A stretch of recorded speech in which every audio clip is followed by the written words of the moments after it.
Okay, let start practical chemistry. देखो पहला question क्या है, ये x है, ये 9 ओम है, ये 10 है, ये 90 है। तो पहले तो हम लोग x निकाल लेंगे। ओके, उसके बाद क्या कह रहा है कि डेल्टा टी मतलब टेम्परेचर को इंक्रीज़ किया गया है डेल्टा टी। तो फिर हमें कह रहा है कितनी शिफ्टिंग हुई है, ये हमें निकालनी है। तो हम जानते हैं R is equal to R0 1 plus alpha delta T हो जाएगा। तो यहाँ पे ये 1 आया है, तो 1 प्लस अल्फ़ा 1 डेल्टा टी, क्योंकि लिए हमें दिया गया है x के लिए अल्फ़ा 1 और 9 अल्फ़ा के लिए अल्फ़ा 2। तो इसके लिए आर टी, इसके लिए क्या हो जाएगा 9 1 प्लस अल्फ़ा 2 डेल्टा टी। और ये शिफ्टिंग किस तरफ होगा, जिस तरफ ज़्यादा रेसिस्टेंट होगा, मतलब इधर शिफ्टिंग होगा, इस साइड शिफ्टिंग होगा। ठीक है, तो ये डेल्टा एल इधर लिख लो और यहाँ पे 90 माइनस डेल्टा एल लिख लो। तो ये 10 प्लस डेल्टा एल और ये 90 माइनस डेल्टा एल। अब क्या ही करना है, डिवाइड करो दोनों को इस तरीके से, फिर डिवाइड करने पे ये आएगा। हमें नेगलेक्ट क्या करना है, यहाँ पे हमें इस तरीके से अल्फ़ा 1 डेल्टा टी और ये डेल्टा टी इस तरीके से इसको नेगलेक्ट करना है और आंसर ले आना है। ये क्वेश्चन में देखिए, यहाँ पे कह रहे हैं ईएमएफ दिया गया है 100 वोल्ट का, रेसिस्टेंस ऑफ रियोस्टेट हमें निकालना, और सेकेंड रीडिंग मतलब ये वाली रीडिंग की बात कर रहे हैं जहाँ पे 2 एम्पियर है और 20 वोल्ट है। तो सबसे पहले तो हम लोग यहाँ पे tan थीटा निकाल लेंगे, मतलब tan थीटा इतना आ रहा है, और यहाँ से r निकाल लेंगे, कितना आ रहा है 10। v is equal to I R H plus R लिख लीजिए। ठीक है, r हमें मालूम चल गया कितना 10, और v कितना है, पूरा टोटल लेना है 100 वोल्ट, और ये I कितना 2। तो यहाँ से हम RH निकाल लेंगे। ओके, उसके बाद फिर यहाँ पे देखिए, ये फॉर्मूला इंपॉर्टेंट है लर्न करना, G is equal to R S upon R minus S. हमें दिया गया रेसिस्टेंस, हमें दिया गया शंटेड रेसिस्टेंस, और हमें रेसिस्टेंस गैल्वेनोमीटर का निकालना है। ये इस फॉर्मूले में रख दो, आ जाएगा। उसके बाद ये क्वेश्चन, जब इस तरीके के क्वेश्चन आएंगे तो क्या करना कि सबके लिए आप रेजिस्टेंस निकाल लेंगे। ठीक है, रेजिस्टेंस निकाल लेंगे। ठीक है, तो जो कंपेरेबल नहीं होगा वही आंसर हो जाएगा। ठीक है, देखिए जैसे कह रहे हैं जो करेक्टली नहीं है, तो कौन सा करेक्ट नहीं है ये, क्योंकि ये 99 ओम है, बाकी सारे कंपेरेबल हैं। ठीक है, उसके बाद देखो कह रहा है आई जी is equal to K theta होता है। ये आई जी क्या होता है, अभी को हम लोगों ने पढ़ा, ये होता है करंट अपॉन डिवीज़न। क्या होता है, करंट अपॉन आई जी होता है करंट अपॉन डिवीज़न। के जो होता है वो figure of merit of the galvanometer होता है, और थीटा नंबर ऑफ डिवीज़न होता है। तो आई जी is equal to K theta होता है, इतना याद रखना है। आई जी हम लोग इसको लिख सकते हैं E upon R plus G is equal to K theta. R plus G is equal to E upon K theta लिख सकते हैं। यहाँ पे इसको हम लोग इस तरीके से लिख सकते हैं 1 बाई थीटा के आर अपॉन ई प्लस के जी बाई ई। इसका ग्राफ बनाएंगे, हमें 1 बाई थीटा और आर के बीच में, तो हमें ये मिलेगा। स्लोप हमें क्या दे रहा है, ई बाई ई दे रहा है, और इंटरसेप्ट क्या दे रहा है, के जी बाई ई दे रहा है हमें। ठीक है, तो ऐसे कर लेंगे। ये क्वेश्चन देखिए, यहाँ पे क्या कह रहा है, सेंसिटिविटी गैल्वेनोमीटर की, मतलब गैल्वेनोमीटर की रेजिस्टेंस दी गई है। ठीक है, और हमें बोल रहा है कि सेंसिटिविटी जो है वो 10 टाइम्स इंक्रीज़ कर गई है। मतलब पहले आई थी तो अब 10 आई हो गई है, मतलब पहले आई जी आई थी, अब आई जी डैश कितनी होगी, 10 है। तो हम जानते हैं S is equal to I G upon I minus I G. ठीक है, तो यहाँ से हम लोग रख लेंगे, आ जाएगा। ठीक है, आई जी हमें आई दिया गया है, और जो हम निकाले हैं वो 10 आई आया है। यहाँ देखो, ये नॉन ओमिक रेजिस्टेंस का ग्राफ दिया गया आई वर्सेस वी का। तो यहाँ पे जो है, जब इस तरीके से ग्राफ आएगा तो यहाँ पे आपका क्या हो रहा है, स्लोप इंक्रीज़ कर रहा है। स्लोप इंक्रीज़ करेगा, रेजिस्टेंस डिक्रीज़ करेगा। हमें सबसे ज़्यादा मैक्सिमम कहाँ मिलेगा, ए पे मिल जाएगा। ठीक है, उसके बाद क्या कह रहा है, एक गैल्वेनोमीटर है, सेंसिटिविटी 10 टाइम्स पर डिवीज़न पर मिली एम्पीयर, ये उल्टा दिया गया है। तो हम क्या करेंगे, करंट अपॉन डिवीज़न निकालेंगे, 0.1 आ जाएगा।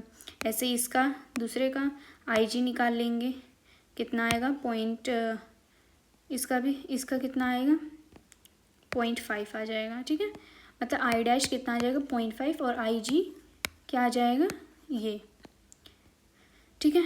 तो अब हम को क्या और रेजिस्टेंस दिया गया है 50 ओम, हमें निकालना क्या है शंट, तो शंट होता है आई जी जी upon I minus I G, ठीक है। It's very easy and very simple.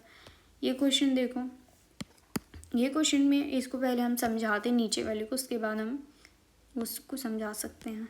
ये वाला यहाँ पे रिफ्रैक्टिव इंडेक्स निकालना था ग्लास स्लैब का, किसका यूज़ करके, ट्रैवलिंग माइक्रोस्कोप का यूज़ करके।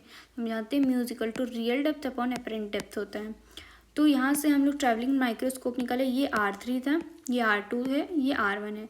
तो पहले R3/R1 फिर R3/R2 करेंगे और ये निकल जाएगा।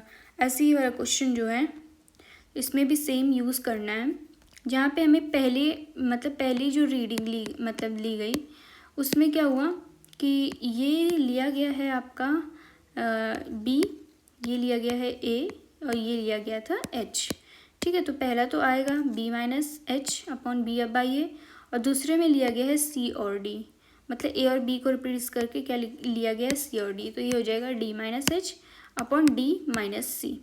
तो यहाँ म्यू इन दोनों का जाहिर सी बात है सेम होगा, दोनों को इक्वल करेंगे, H आ जाएगा, ठीक है। H आ जाएगा, H अब हम किसी में भी रख लेंगे, वहाँ से म्यू कैलकुलेट कर लेंगे, ओके।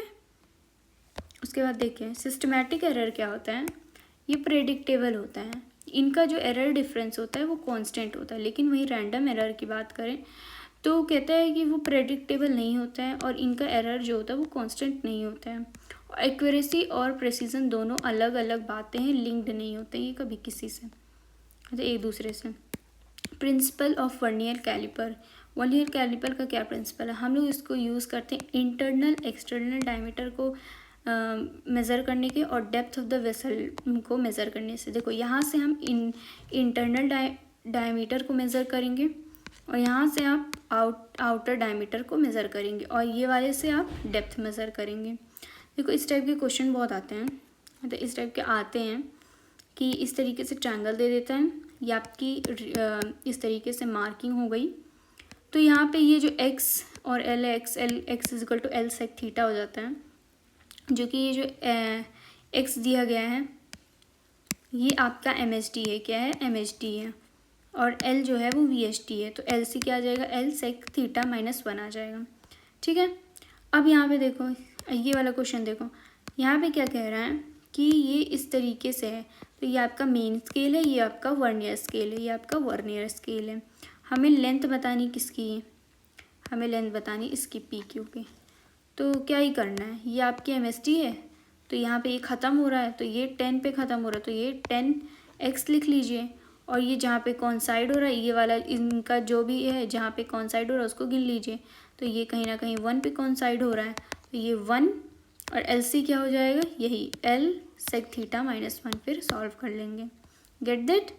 उसके बाद देखें कह रहा है जीरो एरर जो होता है उसको हम हमेशा ही सबट्रैक्ट करते हैं, क्या करते हैं, सबट्रैक्ट करते हैं। Positive error positive, negative error negative, एक बात याद रखना है। अब जैसे यहाँ पे देखो, यहाँ पे आपका जो आ रहा है वो जीरो एरर कैसा आ रहा है, पॉजिटिव 0.5 आ रहा है ना, पॉजिटिव 0.5 आ रहा है। लेकिन जब हम लोग वो ये रीडिंग निकालते हैं ना, तो रीडिंग में इसको हम लोग क्या करते हैं, जैसे हमेशा हमने बोला कि माइनस होता है, तो यहाँ पे माइनस प्लस ज़ीरो, मतलब zero error plus zero error, तो माइनस इंटू 0.5 आएगा, मतलब यहाँ पे रीडिंग में वो सबट्रैक्ट होगा। वहीं पे अगर ये माइनस होता, मतलब कि -0.5, तब हम वहाँ पे माइनस और ये -0.5 यहाँ क्या हो जाता है, प्लस प्लस हो जाता है। समझ में आया, बस इतना सा है। उसके बाद नंबर ऑफ वर्नियर डिवीज़न क्या होता है, मेन स्केल अपॉन LC होता है, क्या होता है, मेन स्केल अपॉन LC। अब स्क्रू गाज देखिए, ये होता है एनविल, ये होता है स्पिंडल, ये होता है you frame, and this one is main scale and this is circular scale, और ये आपका थिम्बल होता है, ये आपका रैशेट होता है। इतना कोई खास नाम याद नहीं रखना, बस देख लो एक बार। क्या स्क्रू गॉज जो होता है वो क्या मेज़र करता है, थिन शीट की थिकनेस मेज़र करता है, और डायमीटर वायर का डायमीटर और थिन शीट का थिकनेस मेज़र करता है। ये इसको हम लोग माइक्रोमीटर स्क्रू गॉज भी बोलते हैं। कह रहा है टेस्ट में कभी कभी ऐसे लिख देता है कि मेन स्केल 0 है और वो विजिबल है, तो जब भी ऐसे बोले कि वो विजिबल है तो इसका मतलब वो कैसा है, पॉजिटिव ज़ीरो एरर है। पॉजिटिव ज़ीरो एरर का मतलब कि वो बिलो द बेस लाइन है, मतलब कहीं ना कहीं ये नीचे है, तो ये क्या हो जाएगा, पॉजिटिव ज़ीरो एरर हो जाएगा। ठीक है।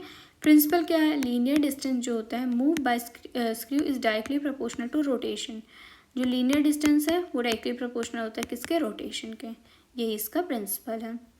उसके बाद सिंपल एम्पलीट्यूड में देखिए F is equal to minus K X minus B V होता है। इसमें माइनस बी वी जो होता है वो ऐड हो जाता है, ऐसे ही यहाँ पे ये ऐड हो जाता है B by M D X by D T, बाकी D square X upon D T square plus K by M X और ये B by M D X by D T is equal to zero. एक बात important है कि time चाहे वो damping हो चाहे डैम्पिंग ना हो, टाइम हमेशा सेम होता है, क्योंकि टाइम जो होता है वो होता है T is equal to 2 pi under root M by K. Time independent होता है डैम्पिंग और नॉन डैम्पिंग के। ठीक है। A is equal to A not E के power minus B T by 2m होता है, और E is equal to E not B minus B T by M होता है। इन लोगों का graph always like this only, हमेशा इससे ही होता है। ठीक है। देखो यहाँ पे दो क्वेश्चन जनरली पूछे जाते हैं कि होलो बॉब है, ये होलो है, ठीक है, और सिंपल पेंडुलम। तो कह रहा है इसके अंदर मान लीजिए पानी भरा हुआ है, ठीक है, इसके अंदर पानी भरा हुआ है, तो मान लीजिए हम नीचे से उसको छेद कर देते हैं, यहाँ से, कहाँ से, नीचे से उसको छेद कर देते हैं, तो क्या होगा, अब तो पानी नीचे गिरेगा। तो क्या कह रहा है कि पहले तो जो LCOM है, मतलब सेंटर ऑफ लेंथ और सेंटर ऑफ मास जो है वो इंक्रीज़ करेगा, लेकिन जब वो मिडिल पे पहुंच जाएगा तो क्या करेगा, वो डिक्रीज़ करने लगेगा। तब इसका मतलब पहले इंक्रीज़ कर रहा है टाइम, फिर क्या कर रहा है, डिक्रीज़ कर रहा है टाइम। ठीक है, याद रखना ये टाइम की बात कर रहा है, किसकी बात कर रहा है, टाइम की बात कर रहा है। यहाँ देखिए इसमें क्या कर रहा है, सेम है, बस होल यहाँ पे बना दिया गया हॉरिजॉन्टल पे, और वो भी एकदम बीचों बीच। तो यहाँ पे सिर्फ LCOM इंक्रीज़ कर पाएगा, क्योंकि यहाँ आके तो रुक जाएगा, तो LCOM डिक्रीज़ करने नहीं देगा, तो इसका मतलब टाइम से यहाँ पे इंक्रीज़ ही करेगा, डिक्रीज़ नहीं करेगा। उसके बाद मीटर स्केल वाला क्वेश्चन देखिए, नहीं ये वाला क्वेश्चन पहले देखो, जहाँ पे ये एम्पलीट्यूड दिया गया है, इस तरीके से दिया गया। देखो जब इस तरीके का क्वेश्चन आया तो ये देखना कि यहाँ पे हमें क्या निकालना है कि A2 और A3 निकालना है। तो हम यहाँ पे लिख सकते हैं A2 is equal to A not A1 upon A not, और ये किसका टाइम, एक बार A2 का टाइम 4 और इसका A1 का टाइम 2, इसको ऐसे कर लेंगे। ऐसे ही A3 का A not A1 by A not, और ये 6/2 यहाँ से निकाल लेंगे, इजी है। फिर आता है आपका metre scale, moment of inertia.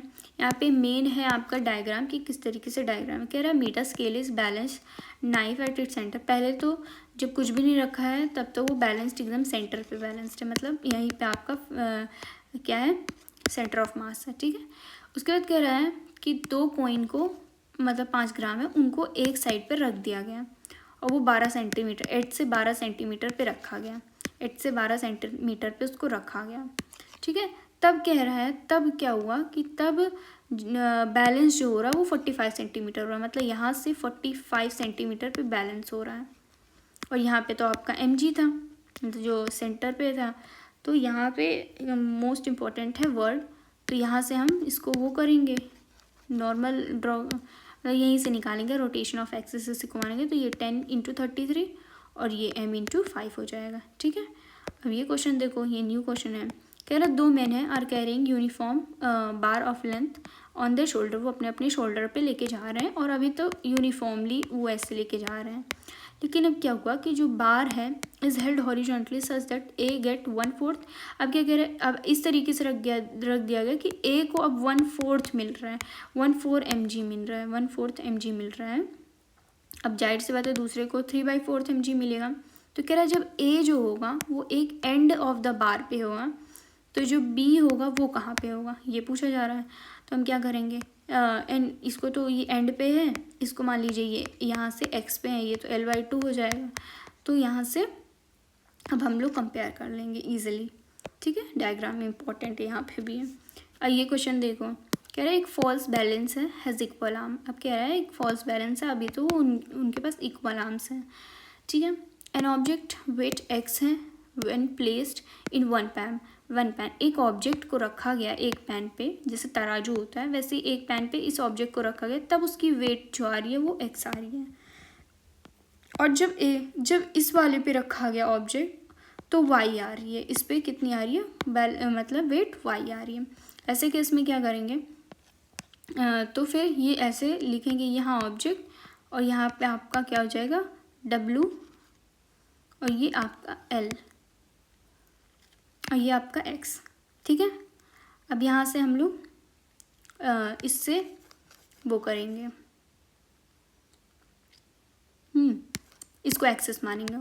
ये हो जाएगा WZ प्लस ये मान लीजिए MG है तो MGL और ये हो जाएगा क्या, ये क्या है XL, क्या है XL। ऐसे इसमें भी वैसे ही आ जाएगा WZ is equal to MGL minus YL। दोनों को कंपेयर कर लेंगे, हमारी MG आ जाएगी। It's very easy. उसके बाद देखिए यहाँ पे भी कह रहा है एक यूनिफॉर्म मीटर स्केल है जिसका वेट कितना है 50 ग्राम है। अभी तो वो बता दिया कि ये 50 ग्राम है, मतलब वो बीच ही में लाई करेगा 50 ग्राम।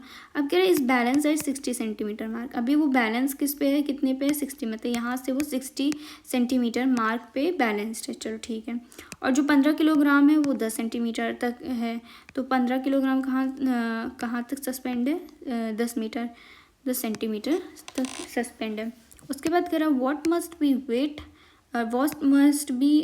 आ weight 100 gram suspended to a balance in metre scale. तो कितना मास हमको लगेगा 100 ग्राम का, मतलब कहाँ ऐसा रख दे कि वो बैलेंस्ड हो जाए, ठीक है। क्या ही करना है, अब बना लिया हम लोग ने, अब तो इजी ही है, अब तो सब बन ही गया। अब आगे चलते चलो, ठीक है। यंग मॉड्यूलस में देखो सिरली एक्सपेरिमेंट होता है, सिरली जो भी बोल लो इसको। यहाँ पे डेल्टा L और वेट के बीच में ग्राफ बनाते हैं तो वो स्ट्रेट लाइन आता है, ठीक है। तो यहाँ पे y equal to L/tan theta A आया, मतलब यहाँ से हम लोग निकाल सकते हैं। Surface tension of water bye capillary rise, देखो यहाँ पे H और R जो यहाँ पे कैलकुलेट किया जाता है वो हम लोग ट्रैवलिंग माइक्रोस्कोप के थ्रू कैलकुलेट करते हैं। तो यहाँ पे हॉरिजॉन्टल और वर्टिकल स्केल्स होते हैं। जो हाइट होते हैं उनको हम वर्टिकल स्केल से कैलकुलेट करते हैं, वहीं पे जो रेडियस होते हैं उन्हें हम हॉरिजॉन्टल स्केल से कैलकुलेट करते हैं। जो सरफेस टेंशन होता है वो इन्वर्सली प्रोपोर्शनल टू वेटिंग होता है। डिटर्जेंट जब डालते हैं, डिटर्जेंट जो होता है वो सरफेस टेंशन मतलब सरफेस टेंशन की इन्वर्सली प्रोपोर्शनल होता है, ठीक है। तो यहाँ पे कह रहा है कि वो डिटर्जेंट अच्छा होगा जिसका सरफेस टेंशन कम होगा, जिसकी हाइट कम होगी, ठीक है। कह रहे कैपिलरी ट्यूब है जिसको डिप किया गया वाटर में और एक बार डिप किया गया मतलब B को डिप किया गया डिटर्जेंट में, तो दोनों ही कॉनकेव होंगे। कैसे होंगे, उनके मेनिस्कस कैसे होंगे, जो भी हैं कॉनकेव होंगे। मीटर ब्रिज के वायर जो होते हैं वो लो रेसिस्टिविटी के होते हैं एंड लो टेम्परेचर कोफिशिएंट के होते हैं। उसके बाद कह रहा है अगर हम एमीटर को पैरेलल में जोड़ दें, ठीक है, पैरेलल में जोड़ दें तो क्या होगा, R इक्विवेलेंट डिक्रीज कर जाएगा। इसका मतलब कि यहाँ से देखा जाए तो यहाँ से tan theta R equivalent decrease होगा। tan theta inversely proportional to R होता है, तो tan थीटा इंक्रीज करेगा, स्लोप इंक्रीज करेगा, ठीक है। तो स्लोप इंक्रीज करेगा, मेरे पेन की वो ख़त्म हो गई, मैं बस बोल दे रही हूँ। स्लोप इंक्रीज करेगा तो हाँ 1 मिनट, हाँ गाइस, हाँ ठीक है। ये स्लोप इंक्रीज करेगा आपका, ओके। तो स्लोप इंक्रीज करेगा तो स्लोप इसमें इंक्रीज हो रहा है ना। ऐसे ही कह रहा है जब हम V को सीरीज में लगा देंगे तब क्या होगा, R इक्विवेलेंट इंक्रीज कर जाएगा, tan थीटा डिक्रीज कर जाएगा, इसका मतलब ये tan थीटा डिक्रीज कर जा रहा है, ठीक है। उसके बाद देखिए, उसके बाद आता है आपका पैरेलक्स मेथड। यहाँ पे देखिए पैरेलक्स मेथड, पहले तो हम लोग फोकल लेंथ किसका निकालेंगे, कॉनकेव मिरर का, किसका, कॉनकेव मिरर का हम लोग फोकल लेंथ निकालेंगे। तो हम लोग इसको पहले फर्स्टली हम लोग रफ फोकल लेंथ निकालेंगे। और कैसे निकालेंगे, by falling sunlight on mirror मतलब मिरर पे सनलाइट को गिराएंगे और वहाँ से हम लोग रफ फोकल लेंथ निकालेंगे। उसके बाद क्या गया कि अब क्यों फोकल लेंथ हम लोग निकालते हैं, मेन मुद्दा ये है कि फोकल लेंथ इसलिए निकालते हैं क्योंकि हम लोग को ऑब्जेक्ट को ना फोकल लेंथ से कहीं ना कहीं दूर रखना होता है। दूर रखने की भी वजह है, अगर दूर नहीं रखेंगे तो हमारा जो इमेज है वो कहीं ना कहीं पीछे बनेगा, इसलिए हम लोग उसको क्या करते हैं, ऑब्जेक्ट को दूर रखते हैं फोकल लेंथ से, ठीक है, इसलिए हम लोग रखते हैं। अब यहाँ पे देखिए, अब इसका ग्राफ कुछ इस तरीके से नेगेटिव इधर बनेगा, अगर u और v के बीच में हम लोग बना रहे हैं तो ये इधर बनेगा, ठीक है, और 1/v के बीच में बना रहे हैं और 1/f के बीच में बना रहे हैं तो इधर बनेगा, ठीक है। और यहाँ ये जो पॉइंट है c, ये आपका u = v = 2f होता है। क्या होता है? 2f होता है। यहाँ देखिए इस क्वेश्चन में देखो, यहाँ पे कह रहा है कि अगर हम लोग पॉइंट अपलॉट करें अबव p के अबव तो क्या होगा, तो p के अबव जाएंगे तो 2f से तो इंक्रीज़ होगा ना, तो 2f से इंक्रीज़ होगा। फोकल लेंथ अब हम लोग निकाल रहे कॉन्वेक्स मिरर का यूज़ करके, किसका? कॉन्वेक्स लेंस के। यहाँ पे हम लोग ऑब्जेक्ट ये वाला जो ऑब्जेक्ट है और ये वाला जो लेंस है इसको अब फिक्स रखेंगे। मूव किसको कराएंगे? बस इस मिरर को मूव कराएंगे, ठीक है।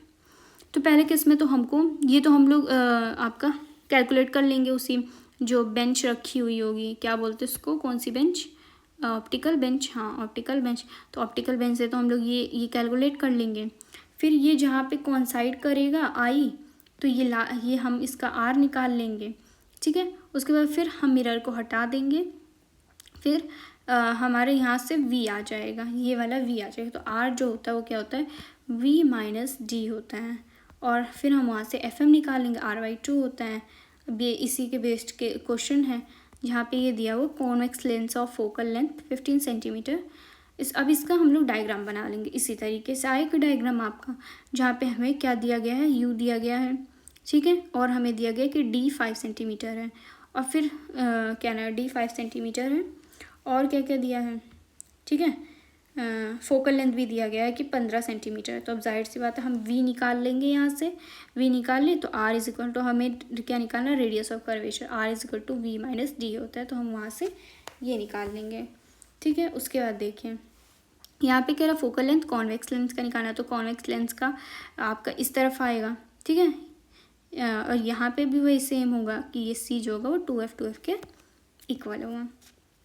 उसके बाद देखिए ये लास्ट है बचा, ये इम्पॉर्टेंट है। ये देखो ये क्वेश्चन जहाँ पे कह रहा है माइक्रोस्कोप है, focused on mark on piece of paper and then a slab of glass of thickness 3 centimetre and mu = 1.5 is placed over the mark. मतलब इस तरीके से है, थिकनेस दिया गया है 3 सेंटीमीटर, म्यू दिया गया है 1.5।